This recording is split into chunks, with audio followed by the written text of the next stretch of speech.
Let's return to This Week in America. Here's your host, Rick Bratton.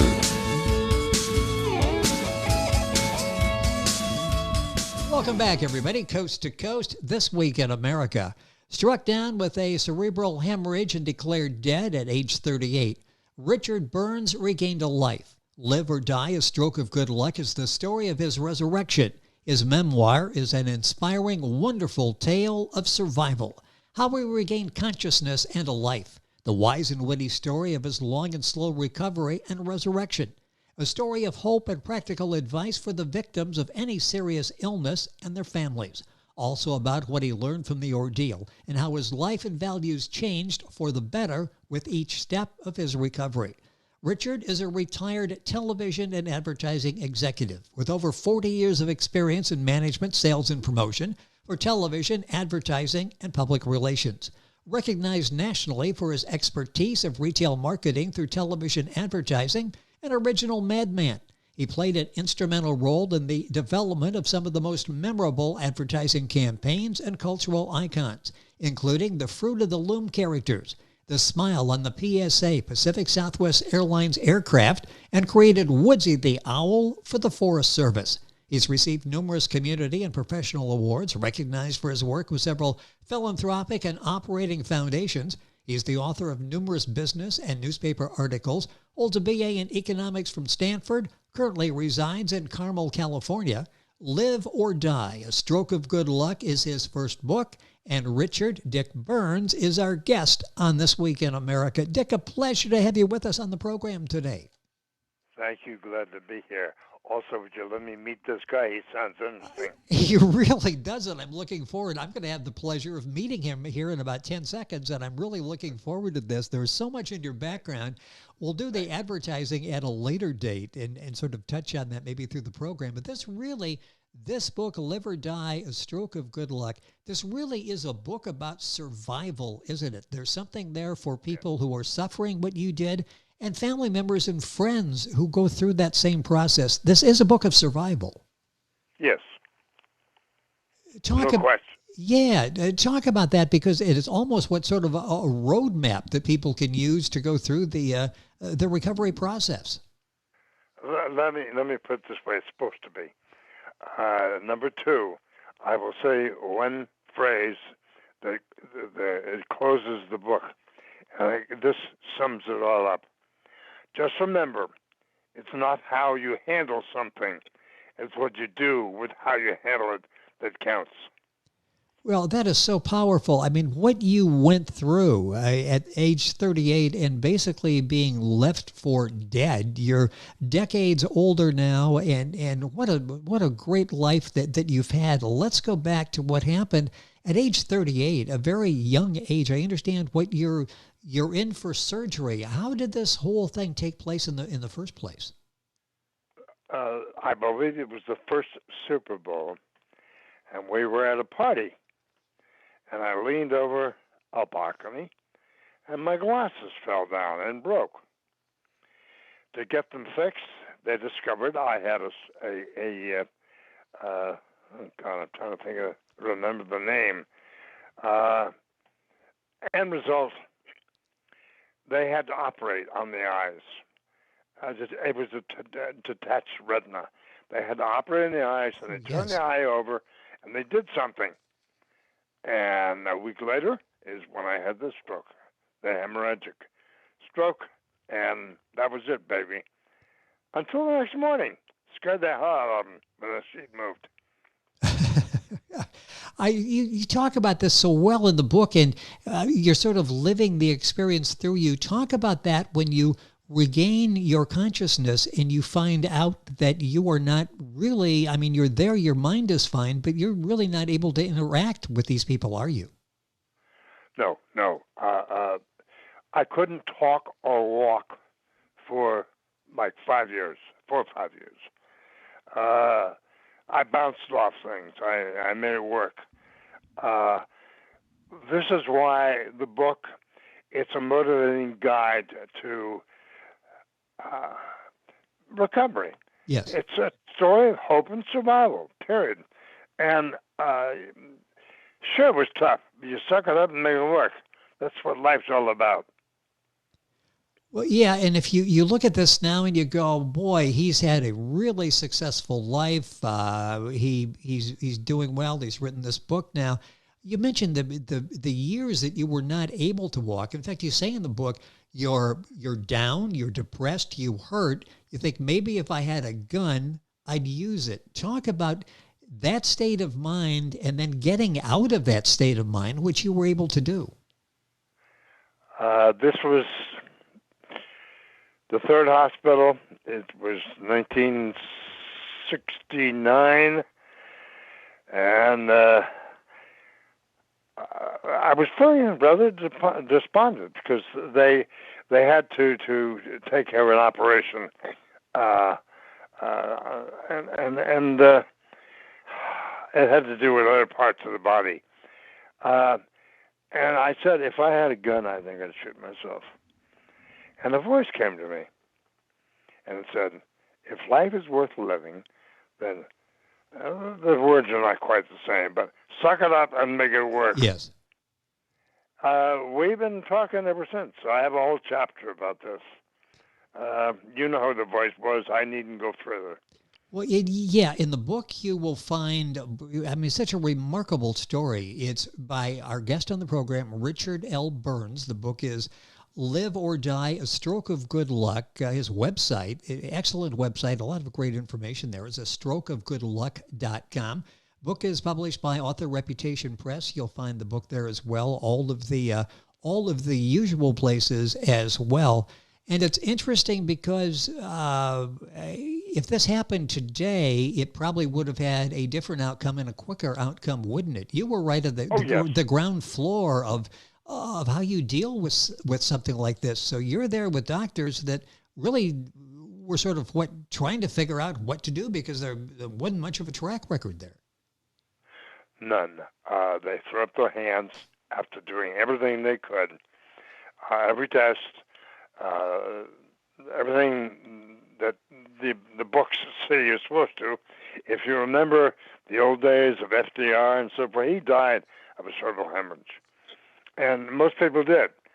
They didn't know what to do. They didn't know what it was. And afterwards, I went through all kinds of testing in various hospitals and problems. And whether it's walking on a treadmill, sometimes the words don't come that quickly to me these days. I'm not a kid anymore. They didn't know what to do or how to handle it. What happens very simply is this. In your brain, the base of the brain, and they found this out in 1992. They were doing some research on cancer down in Southern California. And they found this thing they called the rostral migratory stream in the back of the head. And what this is it's filled with stem cells.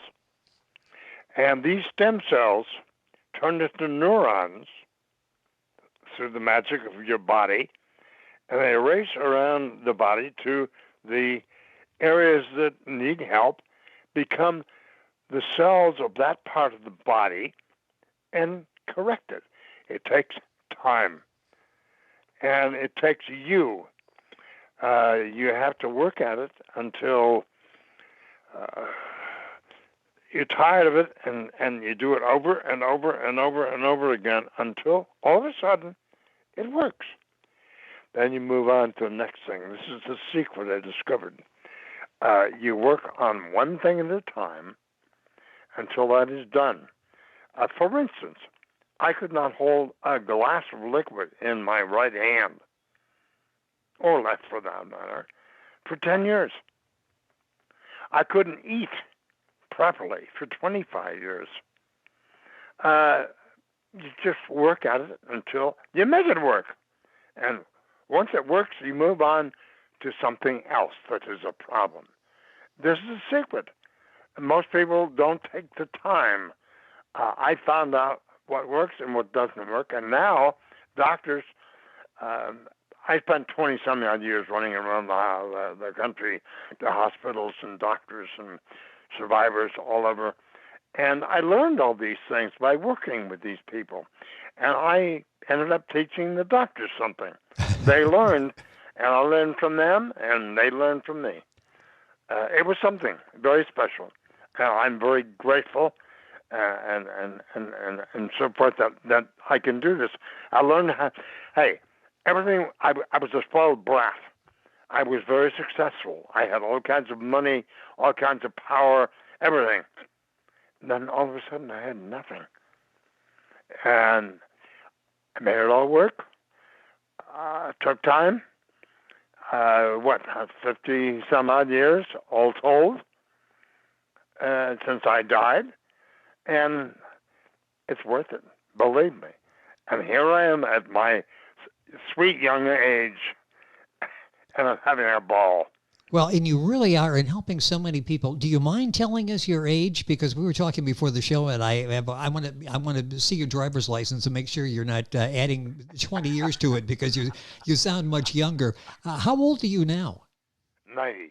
90. And this happened at born age... in 1930. That's amazing. At age 38, it was going to be over. The doctors were saying, this is over. And for many people, they probably would have given in, and you went... And when you're talking about taking the time to do something, you're talking about not a couple of hours working on something. You're talking about years where you had to work on functions. And one thing you talk about is the concept of neuroplasticity. Talk about that, because you're sort of a pioneer in this area where regrowth and regaining some of these functions really had never been done before. No, they hadn't. And neuroplasticity is a name the doctors have given to the body's healing function, so to speak. That's where I talk. That's where these stem cells come in. Example. Yes. There was a company that did work in Silicon Valley and in Japan, and they were able to repair damaged parts of the body, functions in parts of the body that were deemed irresponsive and dead and gone forever. I've been trying to get a hold of them because they're not here anymore. I don't know what's happened to them. Whether do they still exist? They were working with the organization, I can't even remember the name now, for the government that runs medicine and hospitals and so forth. Not at the FD. I can't remember anymore. Okay.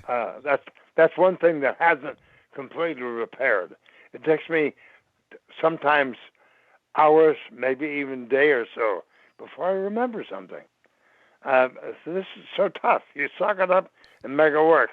Well, and you certainly have, and you're talking about this. I mean, you were able to do something that at that time, 50 years ago, doctors didn't think was possible. I mean, you basically wrote some medical books, didn't you? Well, let's put it this way: they were the professionals. They wrote the books. All I did was advise. Yeah, and be the patient that suddenly was doing things that they never thought was possible. We're often conversation. I want to tell you who our guest is on the program and information about the book. Richard L. Burns is a guest. Struck down with a cerebral hemorrhage, declared dead at age 38, regained a life. That's what we're talking about on the program in his memoir, Live or Die, A Stroke of Good Luck. His website is astrokeofgoodluck.com. Book available through the publisher, authorreputationpress.com, or the usual places as well. Information on our website, thisweekinamerica.us. In the book, in talking about this recovery, you talk about golf and the role that played. And you talk about the first day of golf when you're trying to get out on the course and have a lesson and regain all of this. And you talk about that being a turning point. And this is sort of typical of what you went through with each of these phases as you evolved when you regained. What was that like? Why was that a turning point for you? And again, this was persistence was the key word to getting through this. Correct. I was told by all the doctors that, particularly my doctor, who was a hell of a guy, he's no longer with us, but he's a guy who had me smoke a cigarette to relax my nerves and get rid of the bleeding ulcers. That's a whole other story. But to answer your question, Rick, golf, they said I could never do anything sports-wise. And I'm sorry, I'm an old ex-jock. Yeah, that helps a little bit. So I went out there and played golf, and the first time was rather a disaster. If you remember the story, Casey at the bat, well, that's me with the golf club. Okay, yes. I think I hit 250 above par. I ended up a 19 handicap. I had a little back problem. I'll be playing golf again soon, but I had to give it up for a year or a year and a half. It just takes trial and error and dedication and practice. And you do it over and over and over. What's the old saying? Do it over and over and over again till you get it right? Yes. Isn't that what she tells her husband? Yep, and that's what you have done, and the results have been so remarkable. I mean, looking back on the last 50 years, you've been a functioning member of society and then some. You're involved in service and a number of boards as a director. I mean, this has been a good life for you, hasn't it? Despite everything, you've gone forward. A better life, because yes, I have gone forward. As I say, I was spoiled. I had everything, and I had nothing. And I made something of myself. I became a management consultant. The George S. May Company, which no longer exists, was the largest consulting firm in the world. And I don't know, I guess they wanted to take a flyer. And so they hired me. And we were business doctors, and we went around and told people how to how to make it work. I'll never forget the people in Denver. They had a problem. They kept losing money, and they couldn't figure out why. And the reason why was very simple. The bookkeeper kept it hid, but they were playing the horses. And they were raising horses, and they were losing money hand over fist. So if you look hard enough at anything and work hard enough at anything, you can get to the bottom of whatever and make it work. I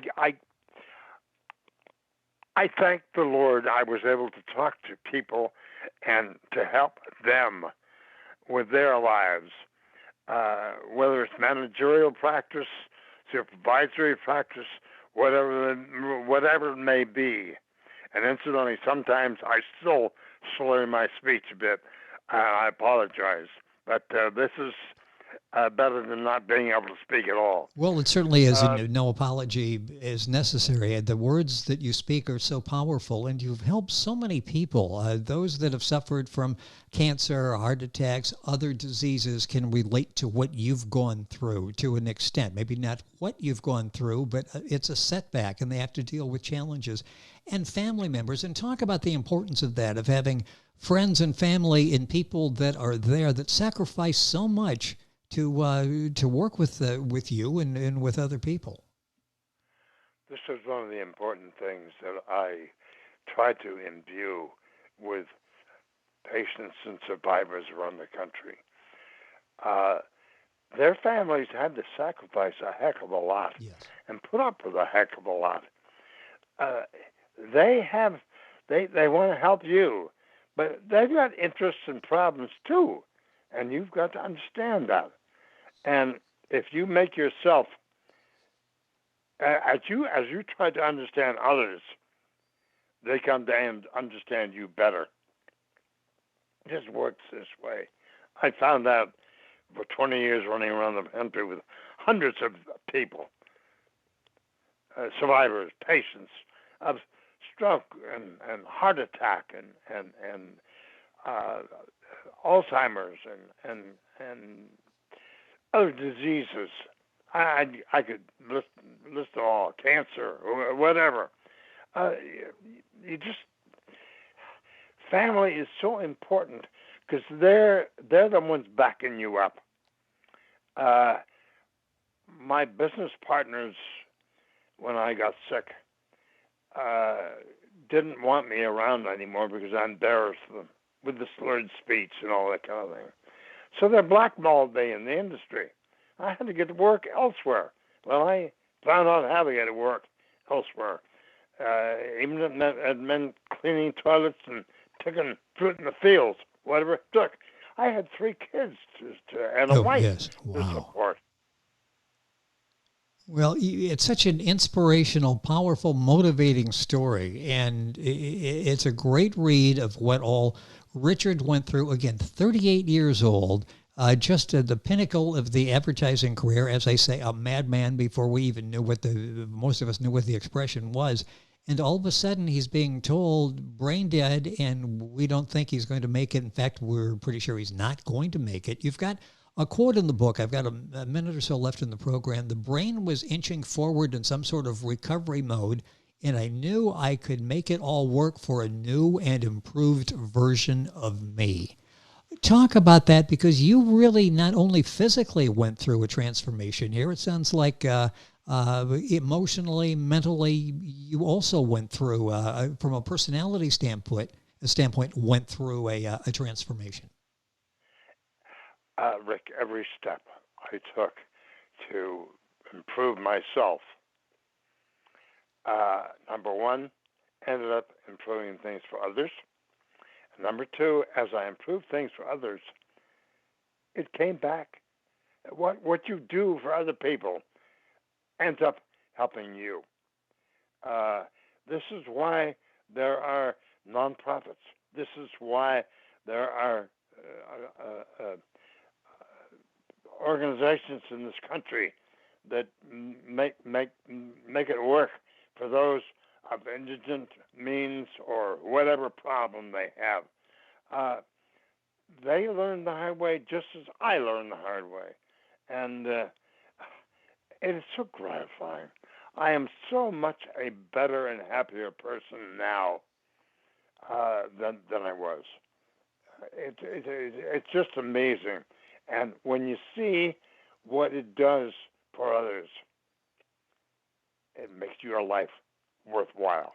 Well, it has to. When you find somebody has been going through tough times and they pick up a copy of Live or Die, A Stroke of Good Luck, and it gives them that motivation that they need to go forward. Not going to be easy, but have a goal and you will get there. This book is full of simple, practical advice about meeting challenges, getting well, and winning. It is so well done. A memoir of an inspirational tale of survival. Dick, unfortunately, we're out of time this time, but I would love to do this again. We can talk about advertising at some point. I love the career that you've had. I love the smiling front of the aircraft from the old PSA. It was. I'm reading this, and it's like, yeah, I can visualize that in the Fruit of the Loom characters, and of course Woodsy the owl. So much success in that part of your life, and so much success, probably exceedingly successful, in helping people by sharing your story and giving them hope and the inspiration that they need to get through it. Thank you so much for being with us on the program. You're welcome, and thank you. You make me feel very worthwhile. Well, thank you. You are. And Richard Burns is our guest. The book is astrokeofgoodluck.com. Well, that's the website. The book is Live or Die, A Stroke of Good Luck.